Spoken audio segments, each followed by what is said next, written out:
what's up, guys? Welcome to the Nerd Talk Podcast, nerdy talk for nerdy fans. I'm your host, Remington Keyes, and we got a very special guest. We got Matt from Matt Lane Fitness. Thanks for having me on, yeah. Many of you guys might know he does plenty of fitness videos on his own channel, and he also does videos with his friend Holden where he watches movies and television shows. A lot of people who are into pop culture have seen, but he hasn't, I guess, seen them. That's right, yeah. It's shocking, I know, but it's accurate. I think some of the most popular ones were the MCU videos and the Star Wars ones. Yeah, the Star Wars one that we've done is by far. And we're actually in the middle. We're starting, I guess, phase 2 tomorrow, so yeah. Oh, that should be exciting, because yeah, I think that's where some of the best and worst MCU movies are. Okay. Is in phase 2, so... That's what I keep being told, is this is where the tide starts to turn. I don't know, the movies, I keep being told, really take just a shift. So I'm interested. Again, growing up, I never made watching movies a priority. It was never really my thing. So I'm 30 now, so literally decades have passed of me not being into pop culture and seeing things. So it's brand new for me. But you know a lot of the classic movies. You know, like Top Gun and... See, and that's just it. I have some, in my head, outliers. That I know they're not really outliers, but yeah, Top Gun I love. And, Tommy Boy from way back in the day. Love Tommy comedies, I could talk a little bit more on. But things that are, box office big hits, I'm just illiterate when it comes to it. So it's been a really interesting roller coaster for us, and for Holden and I to go on and watch all these movies. Yeah, it's been fun watching and following it, Yeah, from the beginning. It's been fun. One of the things I think you're gonna look forward to is the sequel to Captain America, because I was one of those people who agreed with you. I can't stand that first Captain America, mainly because I feel like there wasn't enough of him in World War II. Okay. I wanted to see a little bit more of a war movie, more something like Full Metal Jacket with Captain America. And what we got was, okay, this is going to be a condensed Captain America because we're trying to rush this to the next movie. You know? Yeah, without a doubt. It was, for me, it was, I don't know, just some of the pieces just didn't fit for me. But seeing some of the later movies and finally Avengers, I think I may be warming up to him. I'm not sure. We'll see. I think you'll warm up to him in Winter Soldier. Winter Soldier is my favorite MCU movie of all time. It's basically like a spy thriller. Almost reminds me of something like a Call of Duty kind of game. You know what I mean? Okay. That is like the most commented thing on any of our videos is that I'm gonna love Winter Soldier. So it's interesting to see everybody's perspective, because on the other hand, I've seen other people be like, no, he's not gonna like that at all. So it's so interesting seeing everybody comment and what everybody thinks. And Winter Soldier's the one that actually won me over for the whole MCU thing. Oh, wow, okay. Because wow. I really didn't like any of the MCU movies other than Iron Man 2 and the Avengers when Phase 1 was coming out. Winter Soldier, I was like, I'm on board with anything that has Captain America in it. Wow, okay. Yeah. That's speaking volumes, okay. So I think you'll like that. Avengers, the sequel to Avengers wasn't as good as the first one. I think a lot of people agree to that. Interesting. Okay. Yeah, I was dumbfounded that I actually liked it, and I rated it really, really high in comparison to the rest of them. So I was impressed. And I think when you see Iron Man 3, you're gonna feel like a slap in the face. Oh, really? Yeah, I think a lot of fans felt that way too. So I'm not gonna spoil anything for it, but I just feel like that's the one you might feel. I know for me personally, that was the one that was I almost gave up. To be honest. Wow, really? Yeah. See, and I've heard the exact opposite, because my YouTube channel is based around behavior change and mental health and fitness wellness, and they said that there's a lot of mental health or that type of realm, so that's why people keep saying that they think I'm gonna like it. Interesting. There is that in there. Okay.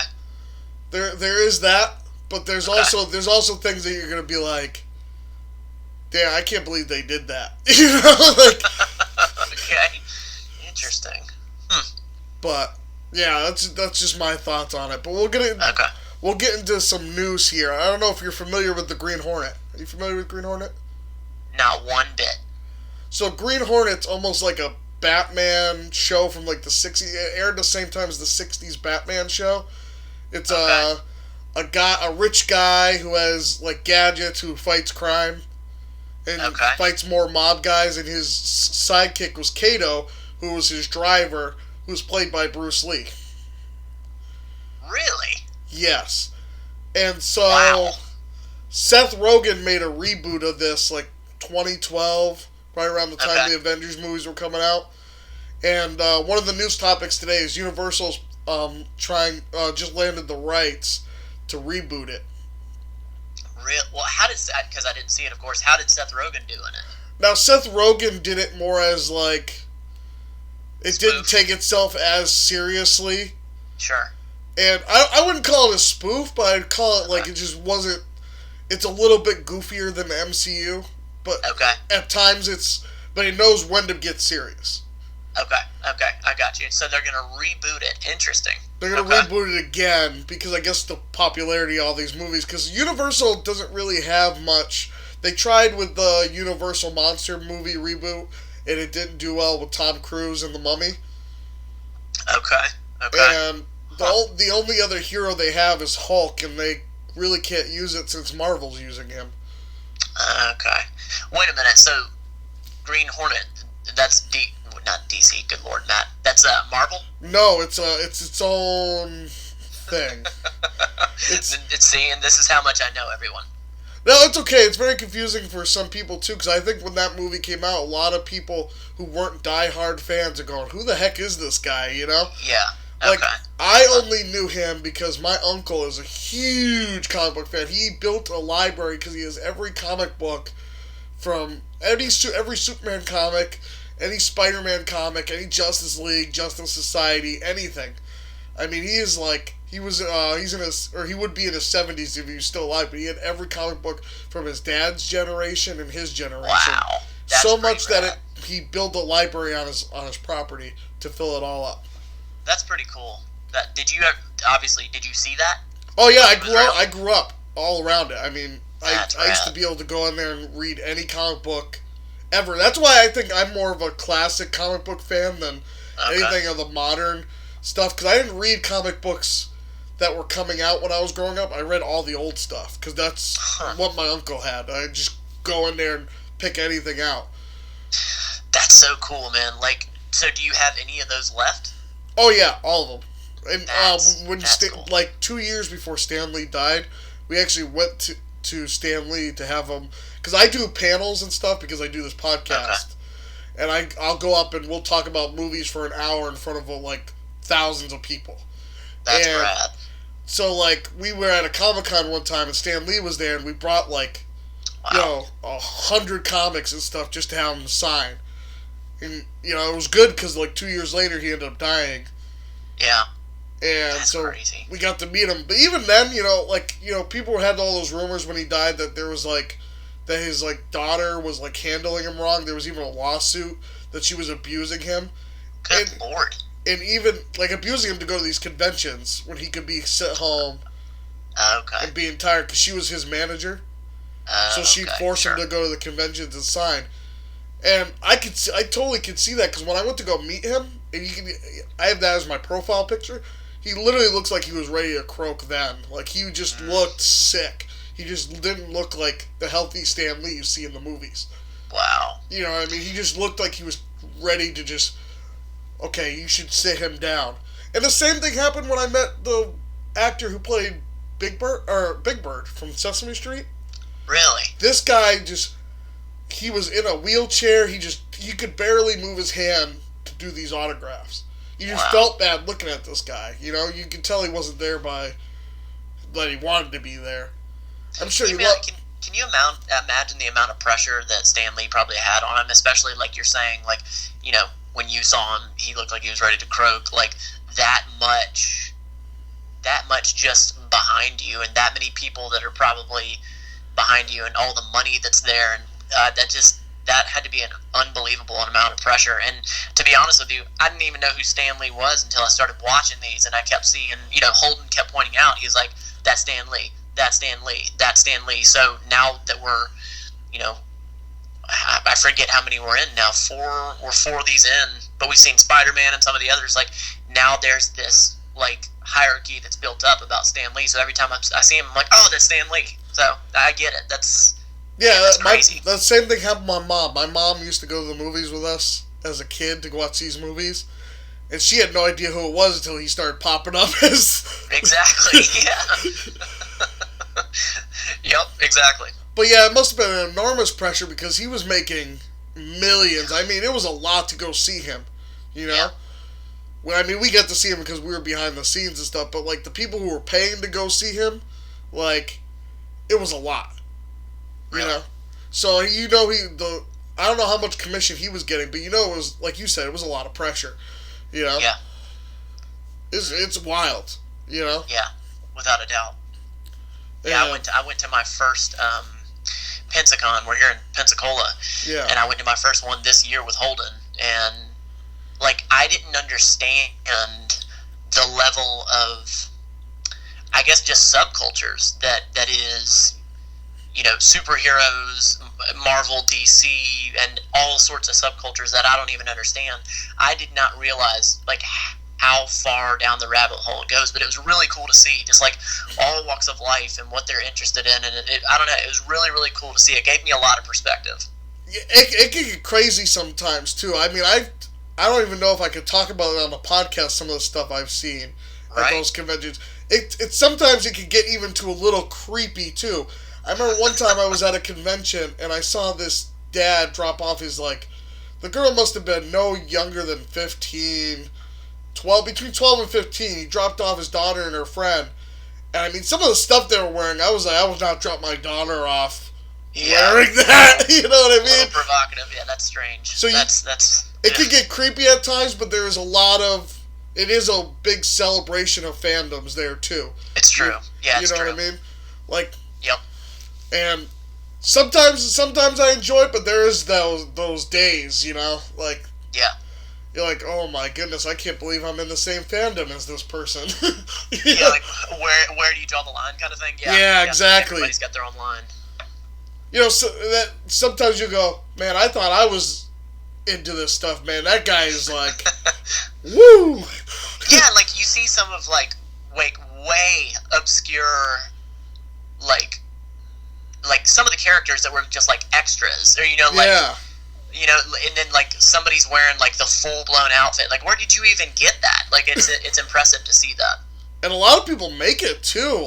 Like handmade, There's a lot of handmade stuff. You're like, oh, my God, that's wonderful. Like, it must take you days crazy to do that. Huh. That's nuts. Yeah. I mean, I got plenty of pictures on my Instagram from over the years. A lot of homemade stuff. A lot of, like, crazy, just, like, talent put into it, That's unreal. I went to go meet Lou Ferrigno one time. That's awesome. We were doing an interview for the podcast here, and they got a guy in almost like a paper mache Hulk costume, and he was on stilts in it, so he could be like 7-8 feet tall Hulk, and he was next to Lou Ferrigno. I got the picture on my Instagram. It was just wild, like paper mache on stilts, everything to just kind of make it look like that, That's really cool. That's really cool. So, yeah, Lou Ferrigno I got a soft spot for that guy because he's, in the bodybuilding world, like he was Arnold Schwarzenegger's, like, biggest competition way back in the day. So I've met him at a weightlifting convention. Do you go to those fitness conventions? There are some that I've gone to, yeah. I mean, some of those guys are just huge. Like, it's unreal, man. It's like, unreal. Their biceps are bigger than my head. Yeah. I mean, so, like, the pros, they're called IFBB pros, and it's basically, those are, like, the top dogs. And some of these guys have like 24, 25-inch arms. It's pretty nuts. It's pretty nuts how big they get. That's wild. Yep. So, that's crazy. Yep, for sure. Alright, now we're going to go on to the next news topic. It's The Mandalorian, which I know you've seen. Yeah, for sure. Yeah, I saw the first season. Season 3 just got picked. It just got picked up for season 3 for Disney Plus. Okay. So but they haven't put season 2 out yet, though, right? No, but before all this virus happened, they had just got done wrapping season 2. So it's already wrapped, filmed, edited. Okay. Huh. So they're just waiting to release it next year, or I guess this fall. That was going to be my next question. I wonder when it's actually coming out. I'm sure it's going to come out either this fall or next spring or something, because they got all the Marvel shows that they're going to be bringing out soon. Okay. And Disney Plus just needs content. That's the biggest problem with Disney Plus right now, is that it doesn't have enough new content, whereas Netflix has got something new every week. Yep. Disney Plus really can't compete with that right now because they don't have anything new. Yeah, they're definitely catching up, and I don't know about you, but have you had any trouble like with actually using them? We were shooting because we did that as one of our videos, but we were shooting The Mandalorian. It actually messed up quite a bit and kind of stopped us from being able to really get into the story. Like it would fast forward or pause, and it just kind of malfunctioned every now and then. So what happens is if there's too many people using Disney Plus at once, like around the country, I don't think the bandwidth for what Disney's using for bandwidth can't handle like a certain amount of people using it at a time. So if I use it at a certain time of day, I'll get those issues. Really? Yeah. But that's because I don't think they realized how many people signed up at once and how many people use it. Like, they just weren't prepared. That makes sense. Because you're right. When The Mandalorian came out, I remember, like, when it was coming out, of course, I wasn't really paying attention, but I remember just hearing so much about it and all the Baby Yoda memes and all that, so that makes sense. Yeah, and I think I watched it after you guys did your video. Because I was waiting for my dad to watch it. My dad doesn't like pop culture stuff, but he loves Star Wars. He just, like, loves Star Wars. So I was like, okay, he likes Star Wars and cowboy movies, and that's the only movies you can get him to watch ever. Pretty narrow. Okay, cool. So I got him to watch Mandalorian, and I was waiting for him to get work up to get watching it, because he was a little on the fence about watching it. But then I said, a lot of his stories are based off cowboy movies. He said, "What? Oh, let's go watch that." Yeah, there was a lot of like either old western or like I thought it felt very Spartan-ish, their helmets and all that stuff. But like so did he like it? Oh, he absolutely loved it. He's like, That's there's awesome. only 8 episodes. What the hell? 8 wasn't enough.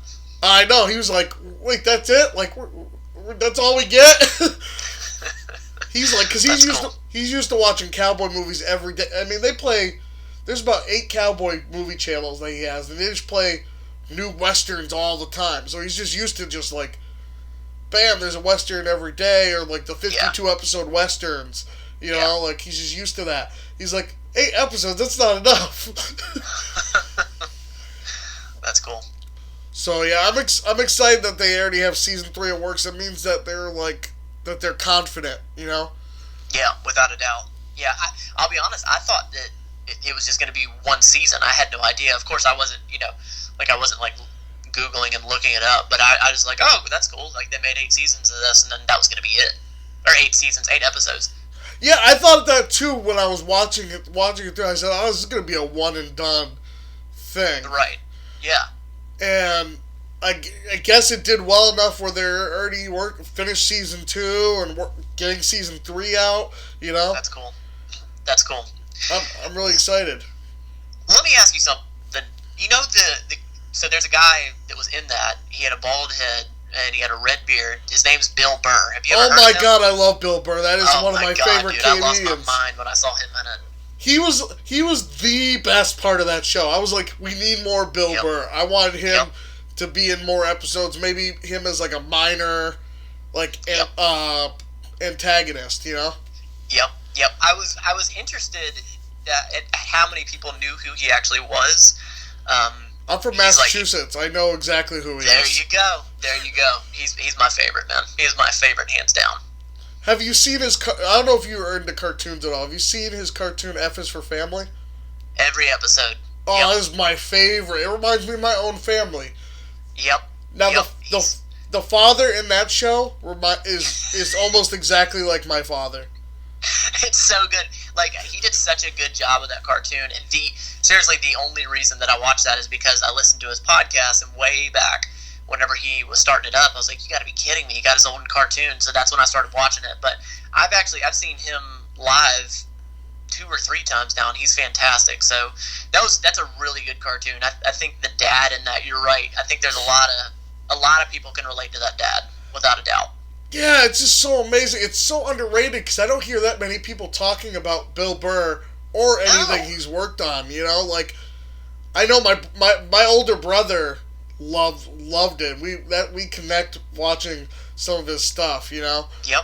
And but I go to any of my friends and I'm like, have you heard of Bill Burr? They're like, no, who is that? I'm like, dude, you are missing out on like one of the funniest comedians. You know, seriously, his stand up is great. He's fantastic. You know, he had that minor role in Breaking Bad. I mean, he's been in the game for a long time now. He's fantastic. Oh, I know, I love him. I could listen to his stand up over and over again. You know. Same. Yep. Our next topic also has to do with Disney Plus. I don't know if you heard about this.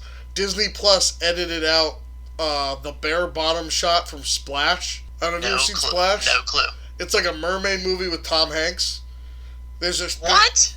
Yeah. Get out of here. And like, there's like this ending shot where the mermaid goes back to the water and she's got the long hair, but you see her butt in the shot. Disney edited it out when they put it on Disney Plus, and it was a terrible edit. I mean, it looks like they put like really? It looks like they put a glob of hair from the drain and put it on her butt. I've got to watch this now. Tom Hanks in a mermaid movie? Yeah. I'm writing that down as we speak. Splash. Splash, okay. And so, the question a lot of people are asking, is this okay censorship? Or is this just foul and it shouldn't, like, they shouldn't have even messed with it? Because I know where Disney's coming from, but I feel like films should not be edited once they're on, like, out to the public. You know what I mean? Oh, okay, I got you. So you mean it was already out and then they realized it after the fact? Yeah, like this is an old movie and they acquired the movie because they bought Fox last year. There we go. Okay. Now I get what you're saying. That's tough, man. Do you mess with the integrity of it? That's tough. And like, I know George Lucas already messed with Star Wars, but like, this is like the cut. Like, you should, once it's already out, it should not be messed with, in my opinion. Yeah, I'm gonna have to agree with you. Like, you take away some integrity of it. Granted, you know, it's a shot of a butt, but still, where do you draw the line? Who knows, like, what else would get covered? That's a good point. That's a good point. Yeah, I understand where they're coming from. Okay, it's a bare butt, but the movie's PG. It's not like it's an R-rated movie. You know what I mean? Kids have... I get you got kids watching Disney Plus, but I don't think their parents are going to go, oh my god, it's a bare butt. Yeah, exactly. Oh my god, we're not getting Disney Plus anymore, you know? If the parents don't want the kids to watch it, they're not going to watch it. And a lot of kids aren't going to go back to an old movie from like the 90s or the 80s, like that era, and go, oh, what's Splash? Let me go check this out. You know, I mean, a lot of the kids are there on Disney Plus to watch Disney Channel stuff. Or Disney cartoons. I can't imagine, like, what the corporate structure or restrictions may be, but, you know, that makes you definitely think, like, they probably had to do the right thing by, you know, what the corporation says and all that, but that's tough. I guess I get it both ways, but that's tough. Well, I filmed a pilot with Disney. I filmed like 2 television pilots with them. Really? They literally send you when you're pitching them. Here's a list of what you can't do. They don't send you a list of what you can do because the list of what you can do is so short. They send you a list of what you can't. Wow. Yeah. I mean, it's like 4 pages long. Wow. So, they're very, very, very restrictive, and they're very cookie cutter when it comes to their content. If it doesn't fit in the mold, they really don't want it because they have a proven success thing, you know? Sure. Yeah. Rinse, repeat, without a doubt. Yeah. And I know a lot of their old like stuff that's like PG-13 and R is going to Hulu because they also own 66% of Hulu. I didn't know that either. Yeah, so Hulu works as Fox, Disney, and another company owned 33%. And when Disney bought Fox, Disney got their share of it. And golly. Now they own 66% of it. So a lot of their like rated R content, like Family Guy, like any of the R-rated PG-13 Disney and Fox movies are going there. Okay, that makes sense. Huh. But again, they're not editing it for Hulu. It's only the stuff that's going on Disney Plus. You know? Sure, that makes sense. So it's pretty crazy. Huh. I hope they just don't edit more. Like, I don't know, like if I'm, because they also have we haven't seen Thor Ragnarok. Have not. But Thor Ragnarok has a part of the movie, and this is on Disney Plus, where you can see the Hulk's bare butt. But because it's CGI, it's on there. Okay. You know what I mean? Has there been any talk of that actually? Same thing happening? No, because Disney's argument about it was that it's CGI. It's not a real butt. Huh. That's all right. Okay. Well, I guess we'll take it. Yeah. All right. We'll take it. So, and the next topic, we got Comic-Con. San Diego Comic-Con's canceled. I don't doubt it. Because of all this stuff. Yeah. Yep. Any thoughts? Well, I'm actually a registered nurse as well, so I get it. It makes sense. That's not surprising. Everything where I'm at is pretty much shut down as well. It's tough. I mean, it's tough because stopping the spread of this is the utmost importance, but it's gotten to the point now where we're pretty far into this, and you start to wonder, when do you start things back up? You know? Yeah. Because the economy, how long can we actually handle this? And things like, the Comic-Con and all that, that drives so much of the economy. So that's tough. I don't know, that's really tough. First and foremost, the safety of everyone, it makes sense. At what point will we actually get a grasp on it? That's tough. And as far as a vaccine and all that, we're quite a ways away from that. So that's really tough. And as somebody who's been to San Diego Comic-Con, let me tell you, I'm happy that they canceled it during this epidemic. Because San Diego Comic-Con's not a place where you could do 6 feet social distancing. No. No. It's one of the biggest conventions in the world, if not the biggest convention. Yeah. I went there last year to work, okay? I was working as a photographer for one of the video game companies that were there. And you wear many hats. Huh? You wear many hats. Yeah. You literally are shoulder to shoulder walking anywhere. You go to the bathroom, you're shoulder to shoulder to the guy next to you. Literally, there's not a place you couldn't go that you're not shoulder. It's literally pushing through people to get down the aisles. Yeah. It's so many people. It's so many people that I was only able to see 2/3 of the convention floor, and I was there all three days. Good Lord. Well, when was this supposed to be? When was Comic-Con supposed to happen? I think in July. I can look that up. Wow. Yeah, that's pretty far off. I can't imagine the preparation. It was the end of July. Wow. That just goes to show you how much preparation goes into that. Oh yeah.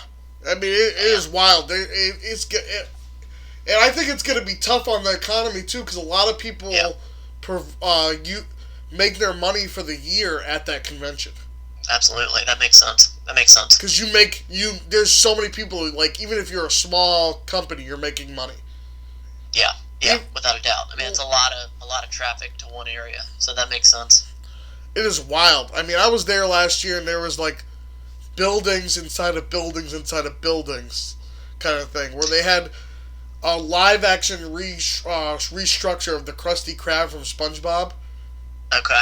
And the boating school. I don't know. You know much about SpongeBob? Minimal. And I remember hearing the Krusty Krab at one point. It's the burger place he works at. There was like a recreation inside the convention floor of that restaurant.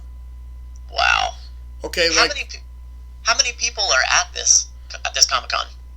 Oh, thousands, and it sells out within minutes of it, like of tickets coming out. Wow. Let's see. I can look it up at San Diego. It was a lot last year. Let's see. Okay. Around 167,000. Good Lord, man. In one place for all 3 days. Golly. Yeah. That is nuts. Yeah, no, that made total sense that they shut that down. Yeah, that puts it in perspective really quickly. Yeah, it's just too many people at one place, and it's just... Yeah. I know a lot of people are disappointed. I know a lot of people Sure. are going to lose money, but I think it's better than people losing their lives. Oh, without a doubt. Absolutely. I mean, that's... and the same thing for us. So, like the Super Bowl of bodybuilding, the Olympia, that's basically, my Comic-Con. Yeah. It was shut down this year. Like, everybody got to compete and all that, but there was nobody in the stands watching all these big dudes pose and all these strong men compete. So, yeah, it definitely sucks, but, yeah, you got to do it smart first. That's wild. That's crazy. Yep. Yeah, a guy set a world record in the strongmen, and there was like a handful of people in the stands. So, wow. Crazy. Yeah, set a world record. That's crazy. Wow, I can't imagine how that feels. Like, I just won a world record and nobody's here. There apparently it was live streamed though, so 60,000 people saw it. That's cool. Live, but yeah, you got to think you trained a long time for that. There's nobody in the stands. It's got to take a little bit of it away for them. Yeah, I can imagine. I used to compete in martial arts tournaments. Yeah. I can't imagine winning one of those things with nobody there. It's just wild. Yep. But that's the end of our show. Awesome, man. I appreciate you having me on. I appreciate, you have no idea how excited I was to have you on. I'm like, oh my god, this guy's into fitness. Every time I looked more into you, I was like, man, this guy is the coolest guy. Thanks, man. I appreciate you. Appreciate you considering having me on. I'll be honest. So I hit Holden up and I was like, so I'm gonna be on his podcast, and I texted him. I was like, I guess it's gonna be us talking about how little I know, which is totally fine. Well, you seem to know a lot. We were talking about stuff casually. You had a lot to add. And I think that speaks for itself. That you have a lot to add, even though some of the stuff you didn't know. Well, cool. Well, I appreciate that. So, tell my fans where they can find you. Yeah, thanks, man. I appreciate it. Plug your stuff. So, on YouTube, it's Matt Lane Fitness, and my friend Holden, he's doing a lot of the videos that he and I are doing together at his channel, Holden Hardman. But we also have a podcast channel called the BTYE Podcast. And if you're looking for a podcast for implementing behavior change for your long-term wellness and happiness, that's what we're all about. I really appreciate you having me on, man. Anytime. And I'll link all that in the description if you guys want to follow his channel, his podcast, and even Holden's channel. Thank you guys for watching, and until next time, I've been your host, Remington Keyes, signing out. See you guys in the next podcast.